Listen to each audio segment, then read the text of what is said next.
Halo teman-teman, apa kabar? Semoga baik-baik aja ya teman-teman.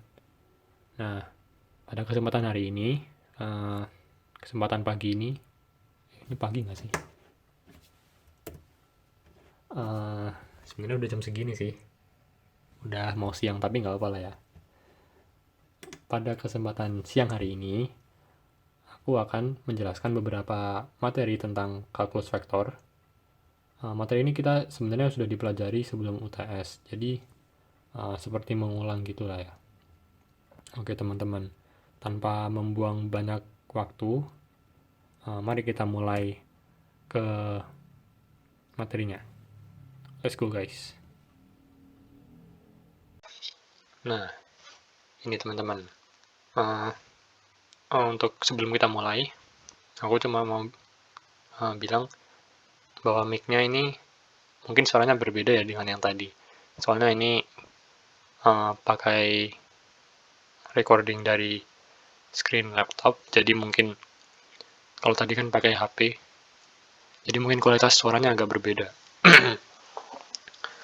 Kalau begitu kita mulai aja guys. Ini kalkulus vektor.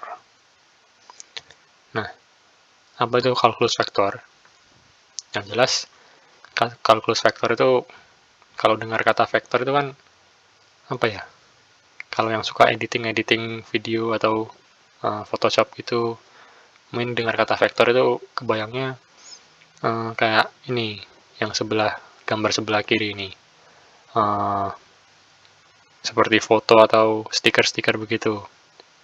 Nah, ini berbeda dengan yang kita bahas di video kali ini. Nah, di video kali ini kita akan bahas vektor yang sebelah kanan ini, gambar yang sebelah kanan. Yaitu, ini definisinya di bawah ini. Vektor adalah satu besaran yang mempunyai arah dan besar seperti perpindahan, kecepatan, percepatan, dan gaya. Nah, jadi ini yang kita bahas. Vektor yang kita bahas bukan vektor ini, bukan apa? Ya, vektor yang buat foto ini. Kita bahas ya ini perpindahan, kecepatan, percepatan, dan gaya. Begitu.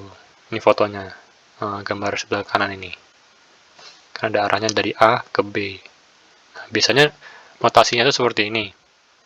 Jadi titik awal, titik akhir, dan arah geraknya. Nah, ini kan bisa dilihat ini dari A ke B, nah arah geraknya dari titik A ke titik B, sehingga anak panahnya ini dari apa? Ya ke arah kanan kan, ke arah B. Begitu. Nah, di dalam vektor itu ada operasi perkalian. Nah, ada dua nih operasi perkaliannya. Nah, apa aja sih? Nih, yang pertama tuh operasi titik atau dot. Nah, yang kedua itu operasi silang atau cross. Nah, kalau misalnya kita lihat ini nih, operasi titik dot. Nah, contoh operasi titik dari perkalian titik vektor U dan vektor V nih. Dimana yang U nih, U1I ditambah U2J. Ini kan komponen vektornya. Dan V ini V1I dan V2J. Nah, kalau di dot, itu jadinya U dot V sama dengan U1 dikali V1 ditambah U2 dikali V2. Nah, kalau dot itu simbolnya seperti ini. Jadi kayak ya titik aja begitu.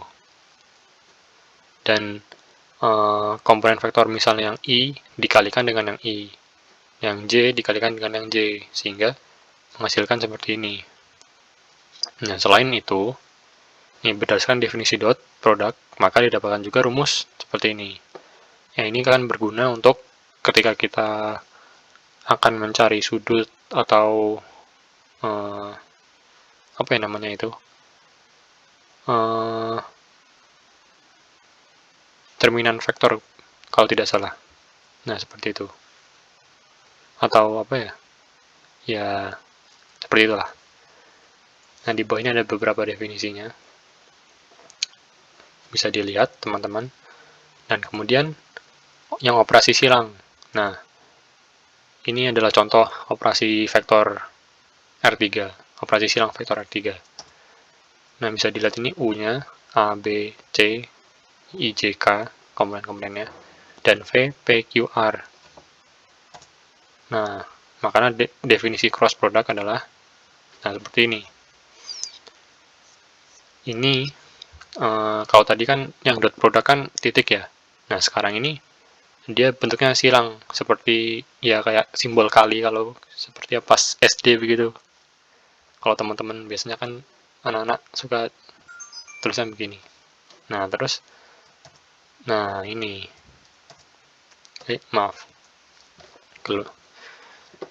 kepencet guys. Nah, ini kita bikin kotak seperti ini, seperti matriks ya. Nah, kemudian ini nanti kalau bisa dicoret ya. Oh, ini bisa dicoret guys. Nah, jadi cara mengkalinya itu, misalnya kayak kita mau kali ini.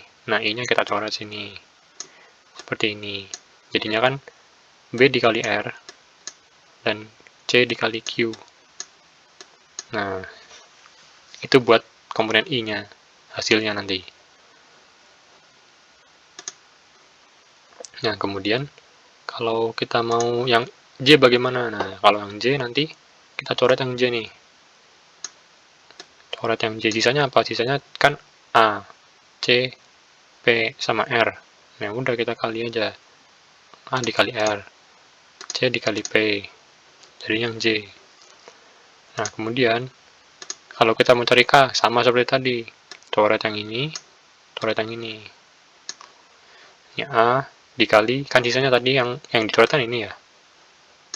Udah nggak ada nih, nggak ada hijaunya nih. Sisanya A, Q, sama BP. Dapatlah seperti ini. Nah, ini kalau misalnya kita kali manual ya. Cuma kan sekarang zaman sudah maju, masa mau kali manual? Kita pakai kalkulator. Nah, jika kedua vektor membentuk sudut theta, maka besar hasil operasi cross product dapat dinyatakan sebagai, nah ini, sama seperti tadi kan yang dot product ada juga definisi sudutnya cos tadi ya. Nah, ini juga ada, dia pakai sin ini. Terdapat hubungan sebagai berikut nih. Sehingga, nah, kalau cross product ini, nih, dia U sama V itu dia mengikuti tangan kanan ya, right hand rule. Nah, jadi kalau misalnya kita punya vektor V sama U, nah U dikali V-nya itu bakal tegak lurus sama ini, hasilnya lah ini. Hasil cross antara U sama V itu bakal tegak lurus dari keduanya. Nah, gitu guys. Kalau dilihat ini gambarnya. Nah, ini beberapa sifat cross product ya. Bisa dilihat ini kalau misalnya kita balik kan jadi tambah min ini. Ya, lebih kurang seperti ini kalau teman-teman bisa lihat ini.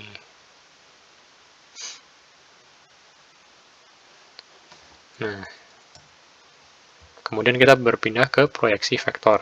Nah, seperti yang tadi dibilang waktu mencari sudut gitu ya, itu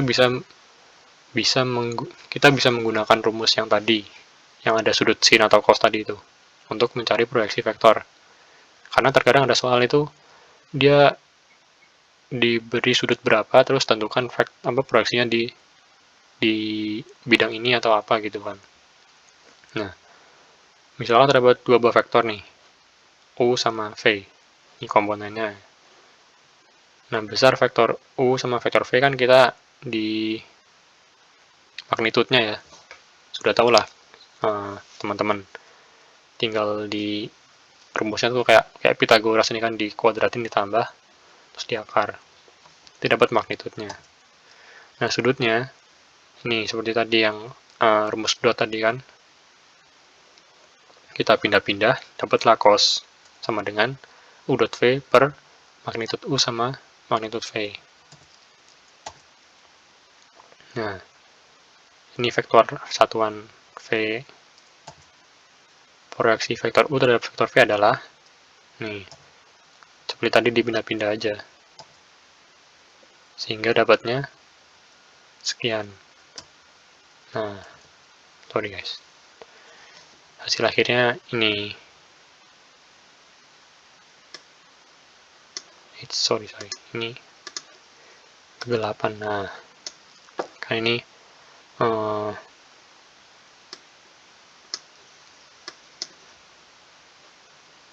ini kalau dipisah-pisah ini ada 3. Yang pertama magnitude U, yang kedua yang tadi yang pakai cos tadi, terus yang ketiga yang ini. Nah, hasilnya jadilah seperti ini. Begitu. Nah, jenis-jenis kurva ini, kurva itu sebenarnya ada banyak ya. Yang kita lihat ini ada 4 contohnya nih, seperti yang digambar. Ada 4 kurva. Yang pertama tidak sederhana, tidak tertutup. Nah, maksudnya tidak sederhana itu apa? Tidak sederhana itu dia meliuk-liuk ini guys. Nah, bisa teman-teman lihat. Ini seperti roller coaster ya, kalau dilihat. Kalau misalnya teman-teman pernah ke Dufan gitu kan, atau kemana lah yang ada roller coasternya. Soalnya di Jogja jarang ya roller coaster. Paling di pasar malam. Ya begitulah. Nah, ini tidak sederhana, tidak tertutup, karena dia ini muter-muter, nggak sederhana lah. Terus nggak tertutup, karena P sama Q-nya nggak saling itu, nggak sama gitu kan. Nah, beda sama yang ini, sama yang sebelah kanan ini tidak sederhana, tertutup. Karena dia tertutup karena P sama Q-nya kan sama. Jadi kalau misalnya ada kayak kabel listrik lah ya, ibaratkan. Ini kan kabel listrik ngalir, nanti balik lagi ke sini. Ya kan. Nanti ngalir lagi. Jadi kayak trek-trekan Hot Wheels lah. Gitu. Nah, kemudian ada yang sederhana tidak tertutup. Sederhana itu karena dia nggak meliuk-meliuk, dia cuma ya kurvanya biasa aja kayak lembah, bukit begitu kan. Dan dia tidak tertutup karena P sama Q-nya beda. Dan kemudian ada sederhana tertutup. Nah, ini sederhana karena dia nggak meliuk-meliuk, cuma ya bulat gini kan. Dan P sama dengan Q. Jadi dia tertutup. Nah, kemudian kita lanjut ini kepada turunan pada vektor. Apa sih turunan pada vektor itu? Nih. Kan ada vektor nih. Ada vektor. Definisi turunan itu apa sih? Seperti yang kita udah belajar di semester lalu kalau tidak salah. Itu definisi turunan itu ada limitnya. Ini ada bersangkutan dengan limit. Nah, definisinya itu kalau misalnya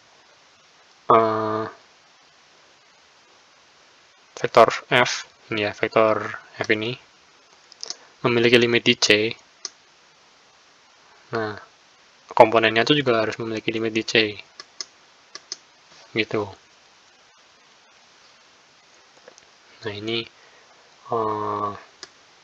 pelajaran semester lalu lah ya. Jadi sepertinya tidak usah kita bahas begitu dalam, langsung aja. Ini hasilnya, sorry guys.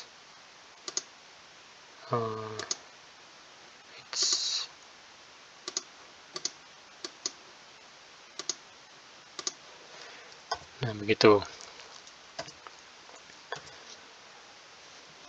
Nah, misalkan terdapat satu vektor pada R, T, ya kan, yang misalkan dinyatakan sebagai ini nih, RT sama dengan FT, I, dan G, T, J.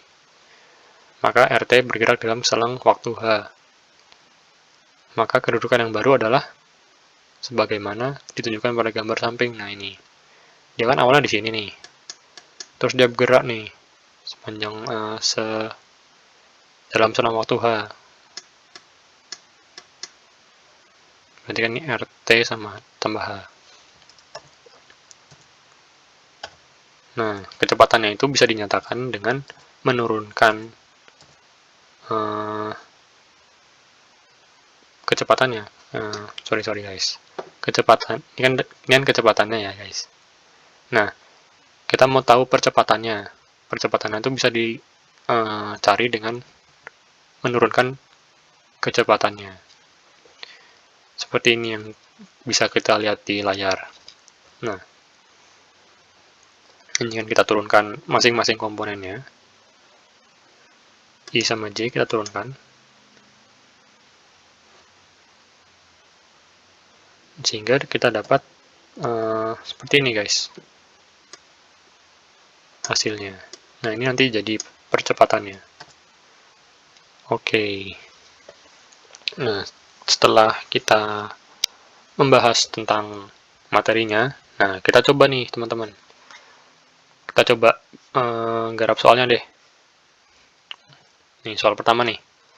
Terdapat dua vektor yaitu nih, U sama V. Nah, soalnya apa sih? Tentukan nilai B agar kedua vektor tersebut tegak lurus. Nah, tadi kan rumusnya tegak lurus apa aja sih? Kan di cross ya. Pakai kita, kalau tidak salah pakai cross.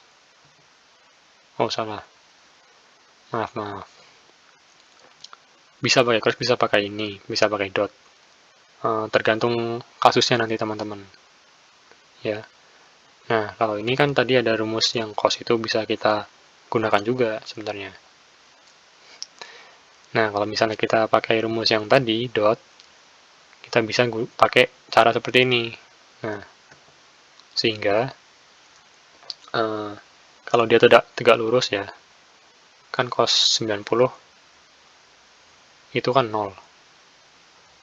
Ya kan? Nah, ini. Sehingga kita dapat 24 tambah 6B. Nah, 24 itu dari 8 dikali 3. Nah, 6 dikali B. Sehingga B sama dengan 4. Ya kan? Nah, begitu teman-teman. Dan kemudian kita gerak ke soal kedua nih. Tentukan kerjaan dilakukan oleh gaya 100 Newton dengan arah 60 derajat ke timur laut untuk memindahkan benda sejauh 2 meter ke timur. Nah, sorry.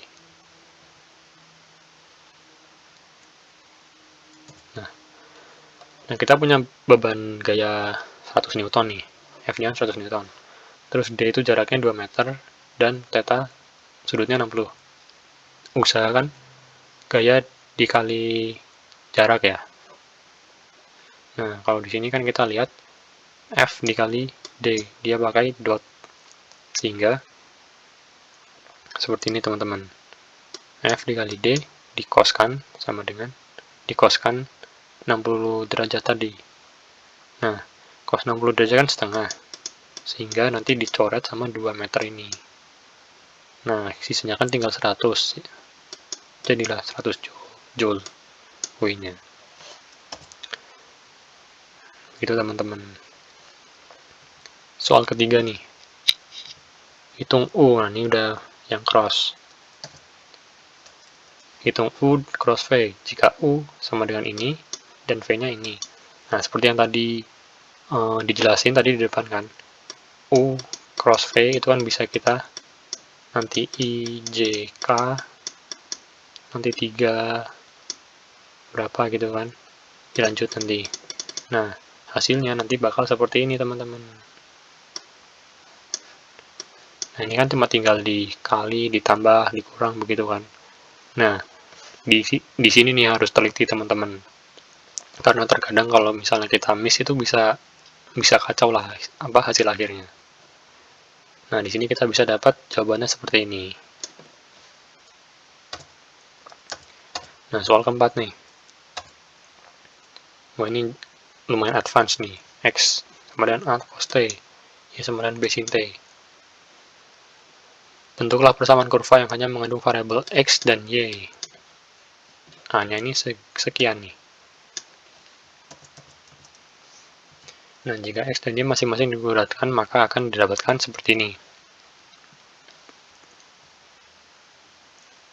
Jika X dan Y dijumlahkan, ya kan? Maka kita bakal dapat semacam apa itu ya? Identitas kalau nggak salah.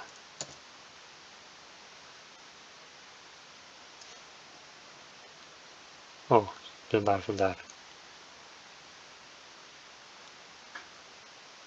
Seperti ini. Nah, jika diubah dalam bentuk lain, maka kita bisa diubah-ubah gitu kan, teman-teman.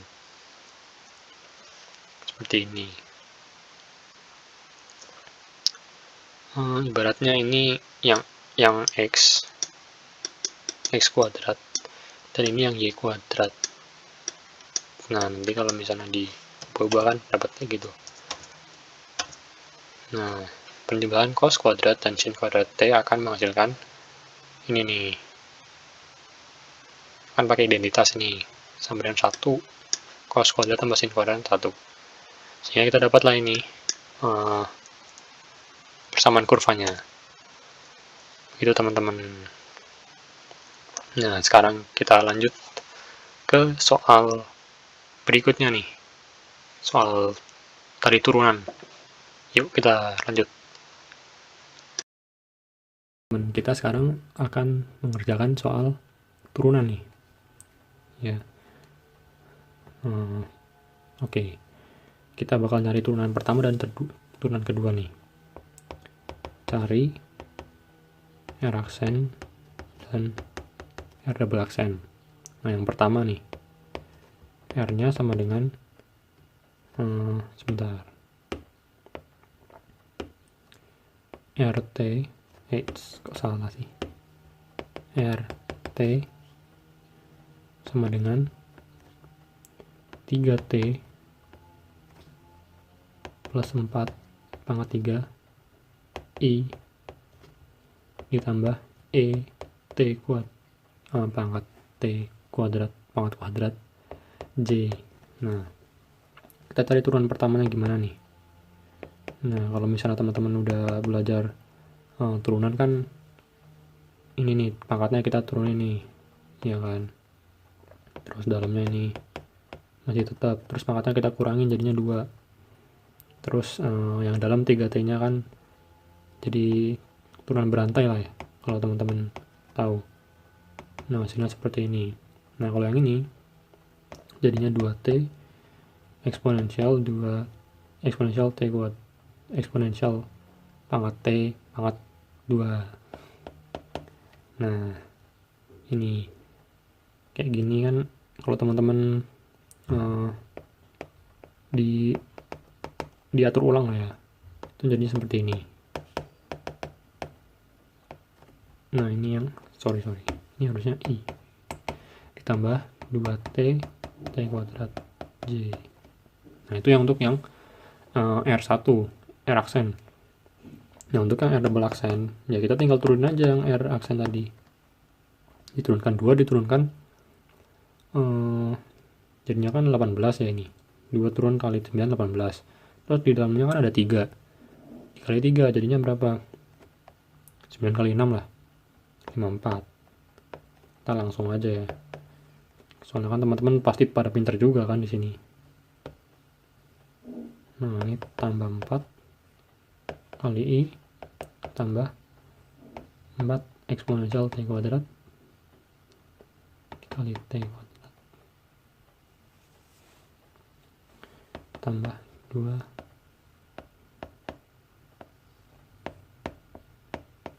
Nah, sorry teman-teman, ini apa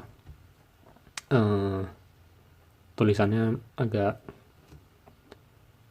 gimana, kayak cakar ayam ya, agak belepotan.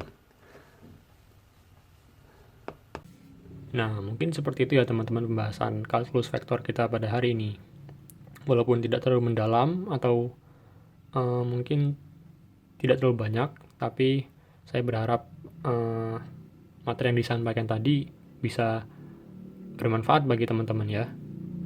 Oke, kalau begitu terima kasih teman-teman udah nonton. Mohon maaf kalau ada salah kata atau videonya kurang menarik. Wassalamualaikum warahmatullahi wabarakatuh. Sampai jumpa lagi teman-teman. Dadah.